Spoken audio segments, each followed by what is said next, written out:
Hello and welcome once again to this online session in the subject of signals and systems, where we are currently discussing systems.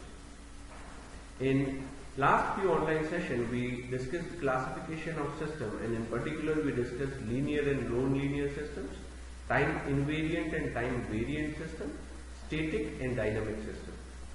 In this online session we will try to cover the remaining classifications of the system, starting with causal and non-causal system. If we try to understand the definition of a causal system, then a system is said to be causal if the output at any time t equal to 0 depends only on the input for t less than or equal to t0.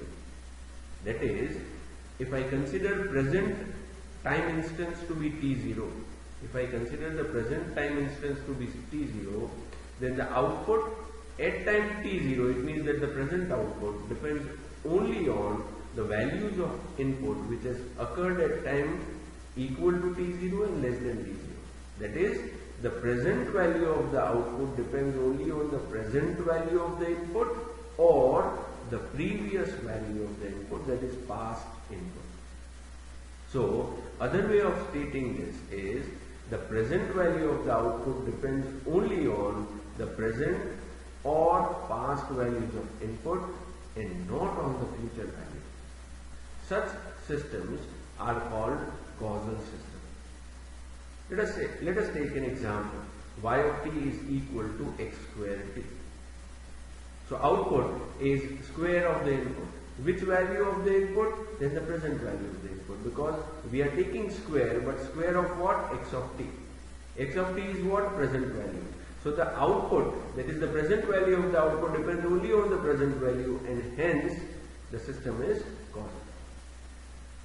If I say y of n is equal to x of n plus x of n minus 1, then y of n depends upon the present value of the input and the past value of the input, and hence the system is causal. Similarly, if we take an example of an RC circuit which can be expressed by this differential equation, which we have discussed in previous online sessions, then we understand that the present value of the output depends upon the present and past value of the output.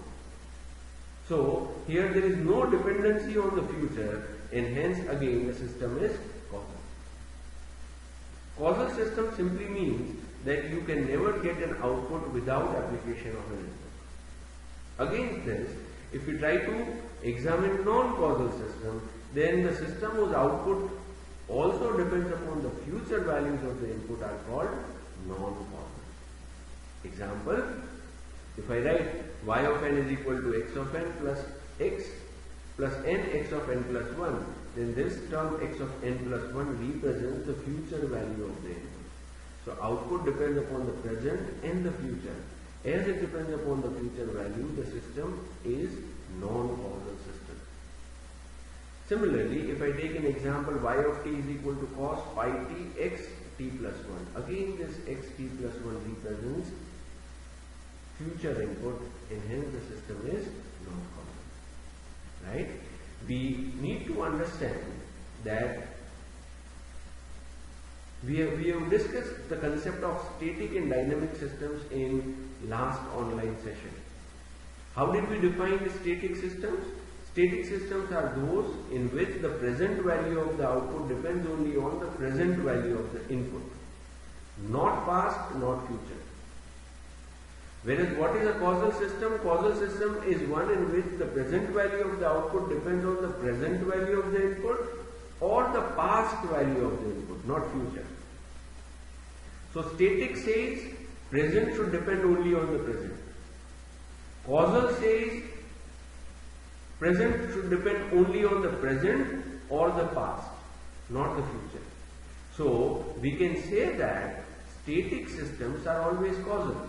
Why? Because in static system the present value of the output depends only on the present. So static system satisfies the definition of causality also. So static systems are always causal, but reverse is not true. Why? Because I may have a causal system in which output depends upon the past value of the input, but that is not allowed, or that is not the characteristics of static systems. Static system means present should depend only on the present value. Right? So we can say that all static systems are causal, but all causal systems are not static. Right? I hope this makes the things clear. Let us take few examples. Let us take an example. Y of n is equal to x of n by 2, and we are supposed to check whether the system is causal or non-causal. Right? Then, if we try to check this equation for few values of n, we might get an idea. Say for example, for n equal to minus 2, if I substitute n equal to minus 2 here, then y of minus 2 would depend upon x of minus 1. Now for minus 2, that is the value of the output at minus 2, it is dependent upon the value of the input at minus 1, and minus 1 is in future instance for minus 2. So the present value of the output depends upon the future value of the input, and hence the system is non-causal. Yes? Similarly, if I say y of n is equal to n plus 1 x of n, then to check causality, we know that we need to see only input and output. So here y of n depends upon x of n. This n plus 1 is simply a multiplying factor. And hence, the present value of the output depends only on the present value of the input, and hence the system is causal. If you take one more example, y of n is equal to x of n square. Then again, by taking few values of n, the things can become clear. Suppose that I try to take value of n to be equal to 2. Then y of 2 would depend upon x of n square, that is 2 square 4. That is y of 2 would depend upon x of 4. So the value of the output at n equal to 2 depends upon the value of the input at n equal to 4, which is a future value of the input. So the present output depends upon the future input, and hence the system is non-causal. Similarly, let us take one more example in continuous time domain. Y of t is equal to x of minus t for all t. Again, we can realize that the system is going to be a non-causal system.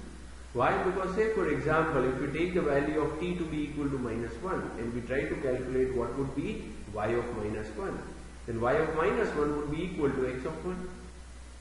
So, the value of the output at t equal to minus 1 depends upon the value of the input at t equal to 1, and t equal to 1 is a future instance for minus 1. And hence, the present value of the output depends upon the future value of the input, so the system is non-causal. If you want, you can go through the examples that we have discussed one again, trying to understand the arguments that we put forward in identifying whether the system is causal or non-causal. If it is clear, let us move on to the next classification of system, which is stable and unstable systems. The characteristics of stability of a system is defined in literature in more than one way. So far as this course is concerned, we would try to stick with one of the definitions of stability, which is based on bounded input, bounded output criteria, popularly called as BIBO criteria. As per this criteria, the system is said to be stable if for every bounded input, the output of the system is also bounded. What do I mean by bounded? Something which has a boundary. It means that something which is not infinite. If something is infinite, we would say that it has no boundaries. So, if something is finite, then we say that it is bounded. So, if to a system I give an input which is finite, then the system should give me an output which is also finite. If system behaves like this, then system is said to be stable, otherwise it is called unstable. Mathematically, how can I express this? Suppose that we have a system T. The input to the system is x of t, the output to the system is y of t. Now to such system, I give input which is bounded. How can I mathematically define this? Then if I want to show that the input is bounded, then I would say that the magnitude of x of t, that is the magnitude, the value of x of t is less than or equal to some constant mx which is less than infinity. It means that mx is what? Mx is a finite number. Why it is finite? Because it is less than infinite. So mx is representing a finite value, and I say that x of t, that is magnitude of x of t, is finite for all time t. Now if such input is given to the system, then we should get the output of the system also bounded, that is y of t should also be less than or equal to some value my, which should be less than infinite. If this condition is satisfied, then we would say that the system is stable, otherwise the system is unstable. When I say that the output should be bounded, then what do actually I mean? An unbounded input basically does not represent an infinite input, but it basically represents an it basically represents an output which is not converging. In fact, it is diverging. It is growing with time, and it is growing unreasonably large. So by time, as time t tends to infinity, maybe the output may become infinite. This does not happen in practical cases. We would say that output always saturates to some value. Right? Output always saturates to some value. Say for example, to an operational amplifier, if you are designing an amplifier circuit, right? If you keep on increasing the value of the gain of the system, then the output would keep on increasing. But to what value would it increase? It would increase, or it would get limited maximum to the supply voltage. Yes? There what we say, that output becomes saturated. Right? So ideally, or practically, the output never becomes infinite. But output becomes unreasonably large, or it gets saturated. Right? So, how do we define a stable system? Stable system is one in which for every bounded input the output is bounded. In the way in which we have shown here, for continuous time domain, the same thing holds for the discrete time domain. Right? And if this condition is not satisfied, we would say that the system is unstable. Let us try to take few examples here. Let us say that we have y of n is equal to x of n plus x of n minus 1. Now what is the condition? The condition is that given that input is bounded, we have to check whether output would also be bounded or not. So here we see that if the input is bounded, it means that if all the values of input is bounded, that is x of n is also bounded, it is also finite, x of n minus 1 would also be finite, because this is nothing but the value of input occurring at different times. And we say that input is bounded for all n. So x of n is also finite, x of n minus 1 is also finite, and now you add two finite values, so y of n would also be finite. And hence we would say that the system is BIBO stable. Let's take one more example. Y of t is equal to Tx of t. Again what we would check? We would check if the input is bounded, is output bounded or not. Then here we find that even if the input is bounded, even if the value of x of t is finite, as t tends to infinity, y of t also becomes infinite. Say for example x of t, let us fix x of t to be equal to 2, for example. Let us fix x of t to be equal to 2. So y of t would be equal to 2t. Then as t tends to infinity, y of t also tends to infinity. It means that y of t is increasing in an unbounded way. So here we can argue that even if the input is bounded, the output will not be bounded as it depends upon time t. And as t tends to infinity, y of t tends to infinity, and hence the system is unstable. Let's take one more example. Y of t is equal to cos pi t x of t. Yes? What I have to check? I have to check that if input is bounded, whether output is bounded or not. So if I consider that x of t is bounded, then y of t is dependent on x of t as well as cos pi t. So let us ask ourselves that what can be the value of cos pi t? Then we know that cos is a function whose value always ranges from -1 to 1. So the value of cos pi t would be between -1 and 1. So I have a finite value x of t, I say that it is bounded.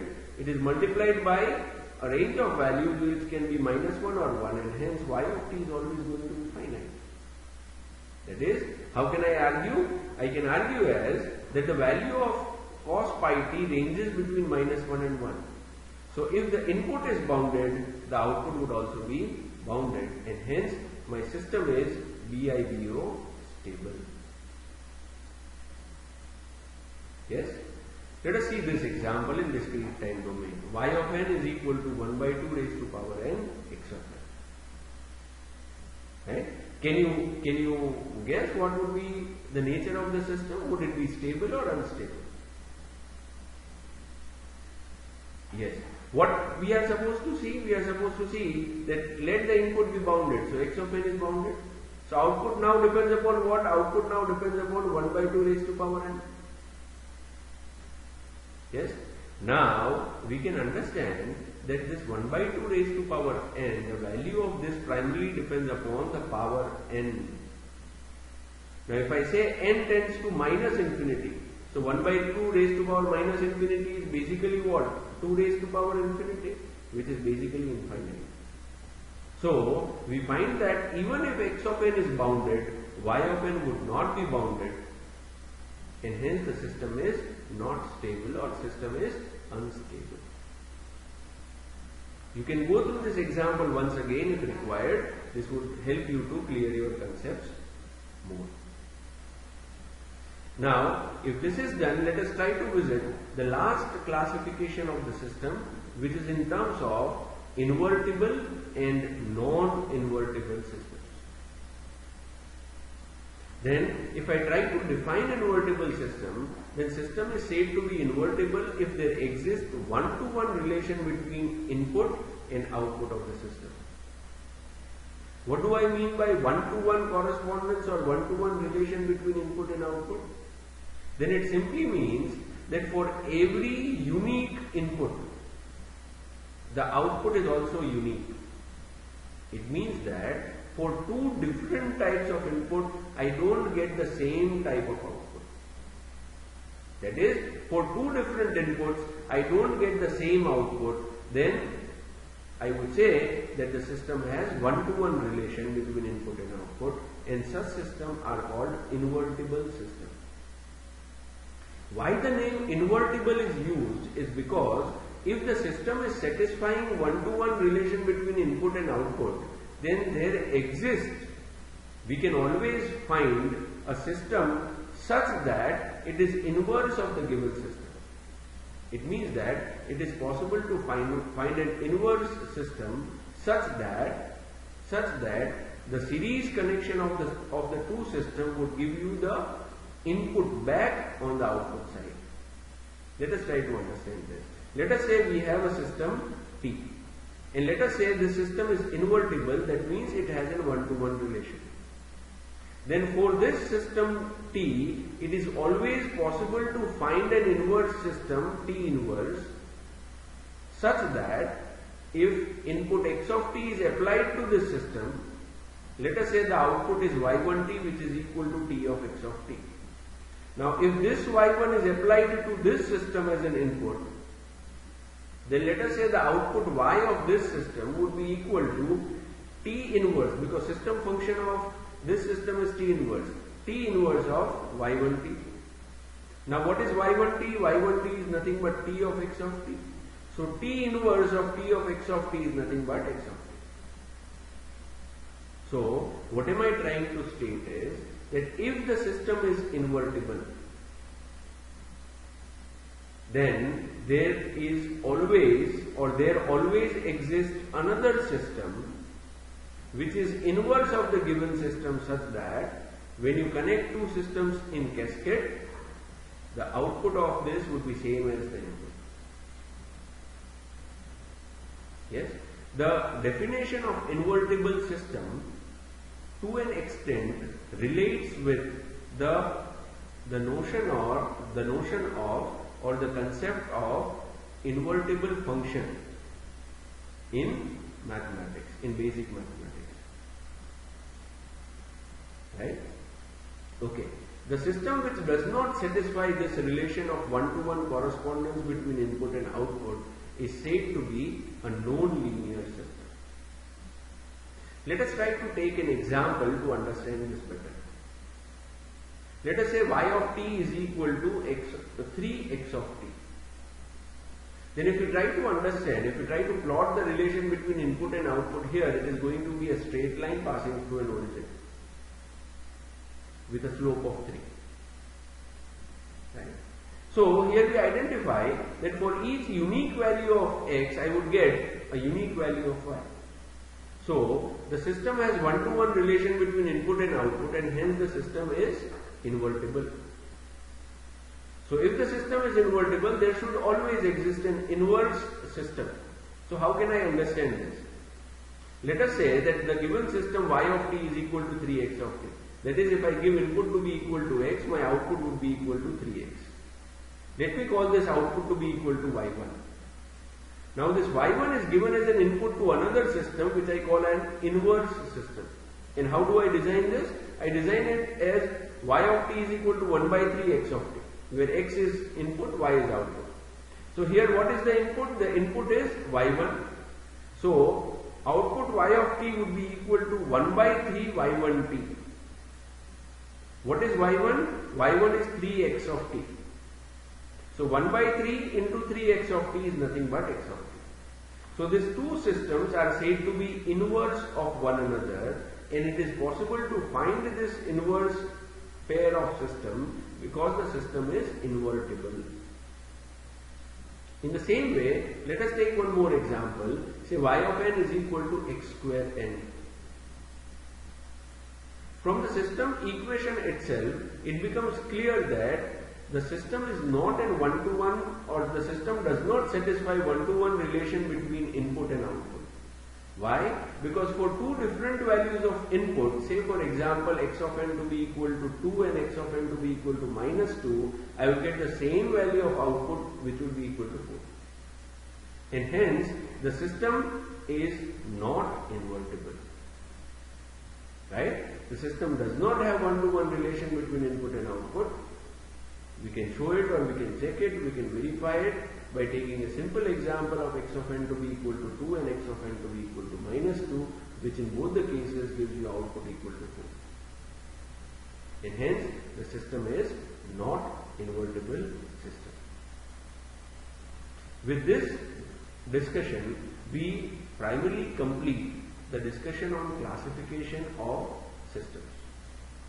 We have discussed linear and non-linear system, time invariant and time variant system, static and dynamic system, causal and non-causal system, stable and unstable system, and the last one, invertible and non-invertible system. I would encourage you to go through your textbook and solve examples given there. We can always discuss the doubts. This is it from this session. Thank you for joining this session. See you next time.